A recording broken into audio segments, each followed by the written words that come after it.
Tuesday afternoon at just a little after 2 o'clock, and I am here in my office, and one way or another you're here too, at least in my mind, in my awareness of you. I'm Pastor Lou Kilgore, and I am here usually every weekday at 2 o'clock to chat, to just exchange, in a one-way, at least exchange of ideas that don't involve just me, but also project an image of you, where you are. I always ask, how are you doing? And in my mind, what happens in my life and in my mind is then I try to think. So with what I know of what can be happening and what's going on, how are you in your life? And by me asking you that, I ask you to take an inventory of that. Check your inventory, see how you're doing today. I think it was Socrates who said, above all else, know yourself, meaning understand you, because you're the closest one to you. You're the one who could know you best, but in order to do that, you usually need the help of others. I was fascinated when I was when I was going through seminary, and we took courses in theology and biblical studies, but we also took courses in human psychology and studying what people know about how we study ourselves. And there were several theories of the self. One is that you cannot see yourself in totality. You cannot. In fact, it's a kind of I can still see the diagram. It's a window diagram, and that you, answering the question, how are you doing, who are you, can answer up to a third of that. The other third of it is input that you need from other people. Startling, I know. But that we do not know ourselves only through introspection and self-taking inventory. We know ourselves and how we're doing by also seeking input from the blind sides of ourselves. The other third, the psychologists say, remains unknown. But in the right kind of community, in the right kind of give and take, we can know each other, we can know ourselves, and we can offer to another person in trust information to them about how they come across, about who they are. Just one little example is that sometimes you can be preoccupied with anger or grief. And the hard fact is you just don't know it. But when you have a trusted friend, or you have someone that you are known to, someone who knows you when you're on the level plane, and then a person who you trust will come to you and say, you seem really angry today, or you seem incredibly sad. And it's new information to us. It's new. It's, I am. Now some of that may be because you've been trying to hide it. You know it, you're angry, you're sad, you're confused, depressed, but you're trying to hide it from yourself, and you figure if I don't talk about it, it'll go away. But good friends, people who know you, people who can see you, they're not always right. That doesn't mean that if your friend thinks you're really angry that you are. It's a give and take. Anyway, it's part of what the underlying part of this chat is about. It's part of what pastoral conversations are about in general. Sometimes you don't have a friend like that. Sometimes you don't have somebody that you can do that kind of checking with. And so as a result, you need to reach out to someone like myself who does what I do for a living, or a therapist, or someone, and you're not really interested in getting advice, as we say, but you're interested in getting a reflective look at yourself to say, Am I crazy? Do I seem angry to you? And sometimes it takes more than one conversation, but most of the time, those kinds of conversations that I have engaged in, both when I am the pastor or the counselor, if you will, or when I am the person sitting in the other chair, I have found them to be very helpful. Especially if the person that I'm talking with is a good listener. There's nothing better as a friend than a good listener. So, here we are. It's an opportunity. I don't know if you watch the pastor's chats alone. Maybe you have someone that you live with and you watch the chats together, and so you can turn to each other and sort of check in with each other about how are you doing today. Or if you're there by yourself, you might be taking the opportunity to acknowledge how you're doing in a way that you might not have. You might have filled with activity. You might have been just go do something and let's not worry about it. So how are you doing? This is the first week of a new year. Many things reset right now. Our tax records reset. What's past is past. We don't have to pay yet, but we will. Contracts renew. Leases renew. Everything is new. It's a new year. Some of what was old is still with us and is developing in new ways. This coronavirus is still with us and it's new. There's some new elements of it. The contagion level of this new virus is pretty remarkable. If you're not doing social distancing and you're not masking and you haven't done so up till now, do it now like you've never done it before, because until the vaccine is out there and widely available, the risk for you, that no mask behavior is now 5 times more risky. And if you're not out in social settings, which would be good if you're not, you won't realize how prevalent this virus is. It's everywhere. We're dealing with it in the school. We're managing it. We're working hard to try to convince parents to take really big steps to protect their own safety and their own health and their own welfare. But also to protect the safety and welfare of children, of their children and of other people's children. I'm looking for my microphone. I have a new sound system that I'm working with, ever trying to improve, and I thought I was going to sneeze, so I would turn it off so you wouldn't have to have me sneeze in your face. And then the sneeze went away.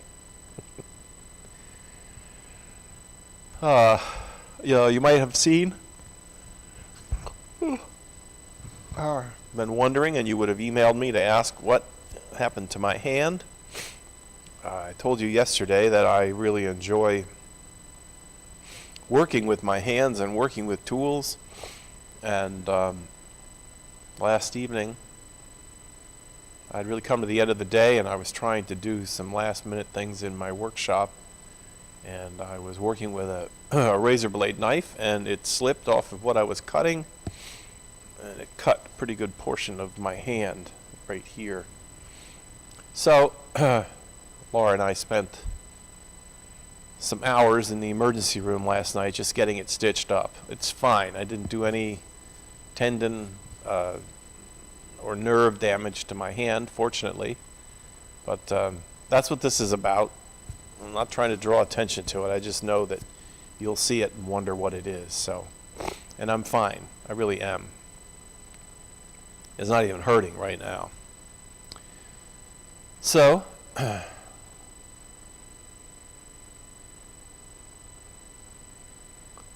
just thought I would listen for a while. The quietness in this room is pretty intense sometimes.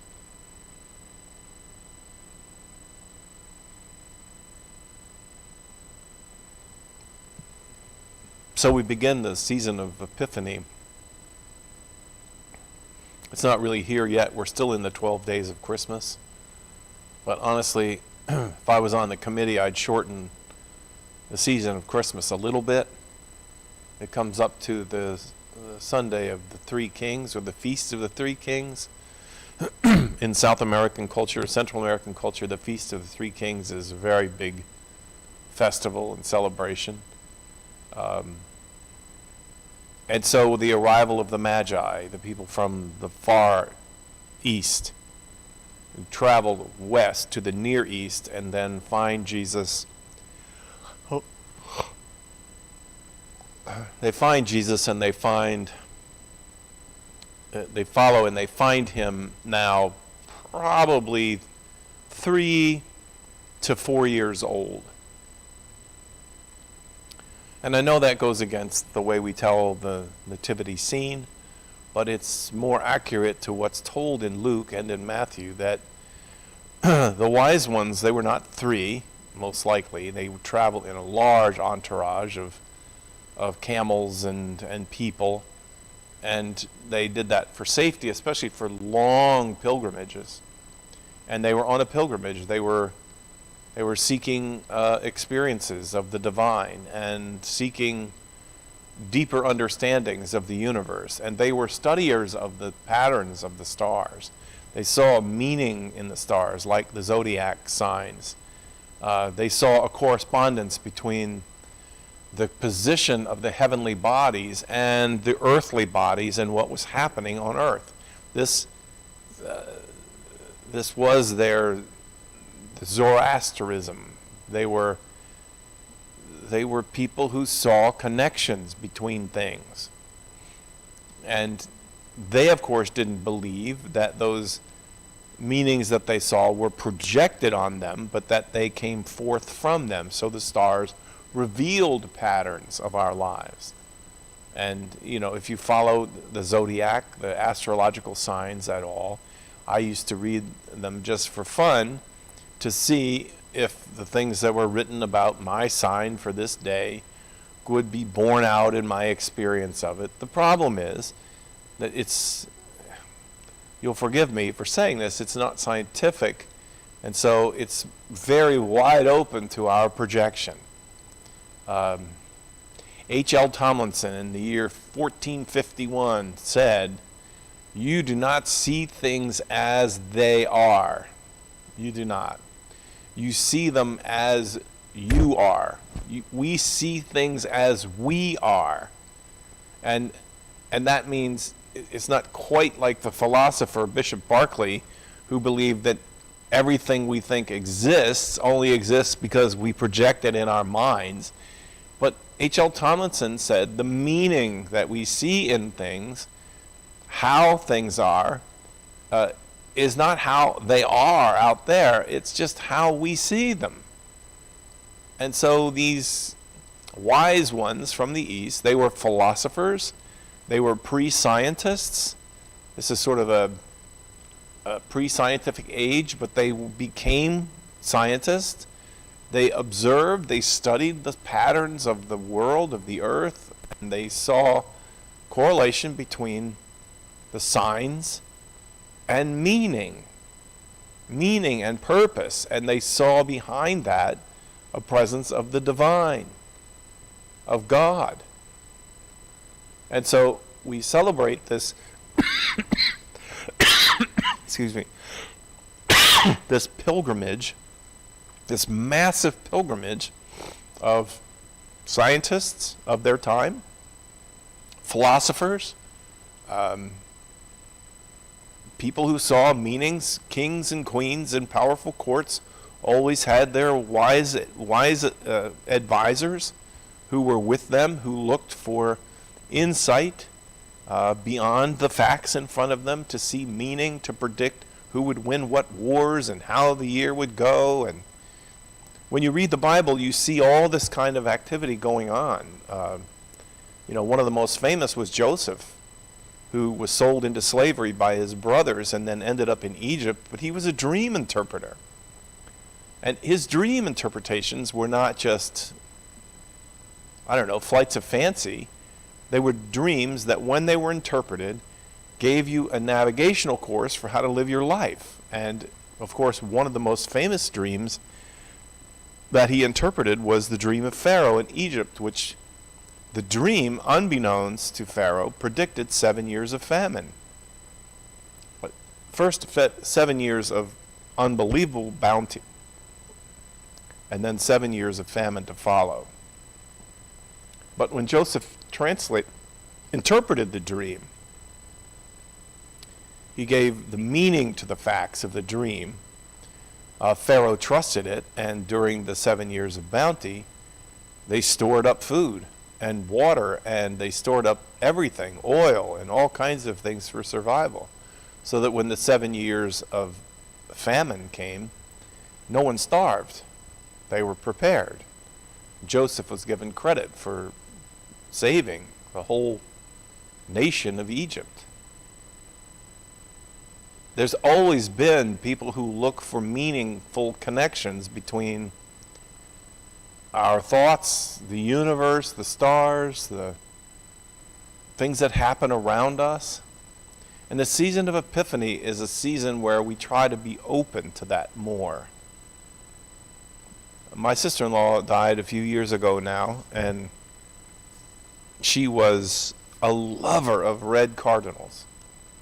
Just a lover of them. She just was fascinated by them. She loved birds in general. She struggled with MS for a lot of the last years of her life and its debilitating effects on her body. But the more she was reduced to inability to do anything, the more she began to invest in the life of birds at the bird feeder and see in them meaning and value. And the cardinal was a major sign for her. She saw a sign in the coming of the cardinals. After now that she's died, every time I see a cardinal, I think of her. And I know that she would say, well, that was so-and-so. That's me coming to visit you. In the season of Epiphany, we look for signs. We look for purposefully look for ways that we can find meaning in what's happening around us. The wise men came from the Far East. They saw a star. They saw in it an invitation to come on a massive pilgrimage, and so they went. And as they journeyed, they learned of, here in the Near East, the story of the prophecy of the birth of a child who would one day rule the world. And that was a fascinating concept to them. And so they pursued it. And they said, well, that might be what the star is about. It might be a cosmic sign of something extraterrestrial, other earthly, that is pointing to a meaningful event on the earth.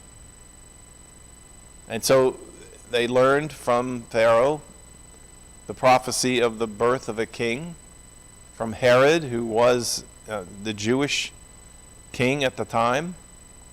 And he thought, well, that would be really good for them to find this child, because then I could eliminate my competition. And so they went to Bethlehem, where there are some Old Testament passages that talk about how in the future for Israel, their help and salvation will come from the smallest places, from places like Bethlehem. So it all fit together. The astrological sign fit with the earthly signs of what were happening. And they introduced the presence of the wise men, introduces into our lives the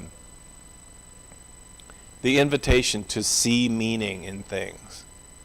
Not to invent it, and not to be careless about it, but to look for meaning, because it expresses something about ourselves. It gives us a way of being together with each other, and it helps us in our journey to walk with God, to have a sense that God walks with us in this earthly life, that we are not alone, and that meaningful events, seen and unseen, are taking place all around us. Now, this is not an invitation to an anti-scientific point of view. It's more an invitation to the wonder of science, to the wonder of these things. And it's worth listening to, paying attention to. So, in the season of Epiphany, we ask that the light shines on us and we see meaningful connections between things. And hopefully in these kinds of chats, you too will discover meaningful connections between things that take place in your life and the higher causes and purposes of God. This is the season of Epiphany. It's coming. I know I'm ahead of time, but it's coming. And so for the next several times when we meet, we're going to talk about discoveries, aha moments, things that you might see because you're looking, and meanings that you might understand because you were looking. It's a season of looking and listening and caring for what God is doing in your life and for how you are doing in your life. So there's a whole introduction to another whole understanding of what a pastor's chat is. I'll be asking some questions of you along the way, like I always do, continuing to invite you to write to me. More of you are writing to me at revlouie, REVLOUIE at AOL.com. And when you write to me, I will write back. I'll have an opportunity then to interact with you in a kind of written chat. But also it helps to gauge and guide my conversations here today to know where you are, how you're hearing what I'm saying and what I'm doing. Mostly today, I also want to just encourage you, please make extra efforts to be safe. Stay home if you can. Go back and watch past chats or go back to the YouTube page and look at old videos of sermons and things like that. Do something, but stay safe. Always wear a mask, especially if you're with people. Someone's coming to visit you that you don't know what they've done for protection of themselves.